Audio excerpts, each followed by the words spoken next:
ಶಿವಾಯ ಗುರವೇ ನಮಃ. ಭವಾಯ ಚಂದ್ರಚೂಡಾಯ ನಿರ್ಗುಣಾಯ ಗುಣಾತ್ಮನೇ ಕಾಲಕಾಲಾಯ ರುದ್ರಾಯ ನೀಲಗ್ರೀವಾಯ ಮಂಗಳಂ. ವೃಷಾರೂಢಾಯ ಭೀಮಾಯ ವ್ಯಾಘ್ರಚರ್ಮಾಂಬರಾಯ ಚ ಪಶೂನಾಂ ಪತಯೇ ತುಭ್ಯಂ ಗೌರೀಕಾಂತಾಯ ಮಂಗಳಂ. ಭಸ್ಮೋದ್ದೂಲಿತದೇಹಾಯ ವ್ಯಾಲಯಜ್ಞೋಪವೀತಿನೇ ರುದ್ರಾಕ್ಷಮಾಲಾಭೂಷಾಯ ವ್ಯೋಮಕೇಶಾಯ ಮಂಗಳಂ. सूर्यचन्द्राग्निनेत्राय नमः कैलासवासिने सच्चिदानन्दरूपाय प्रमदेशाय मङ्गलम्. मृत्युञ्जयाय साम्बाय सृष्टिस्थित्यन्तकारिणे त्र्यम्बकाय शान्ताय त्रिलोकेशाय मङ्गलम्.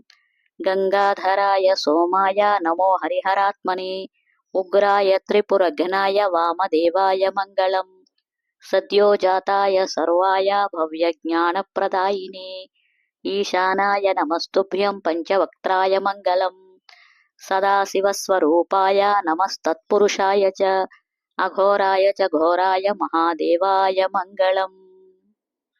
श्रीचामुण्डा प्रेरितेन रचितं मङ्गलास्पदं तस्याभीष्टप्रदं शम्भोः यः पठेन्मङ्गलाष्टकम् इति श्री शिवमङ्गलाष्टकम्.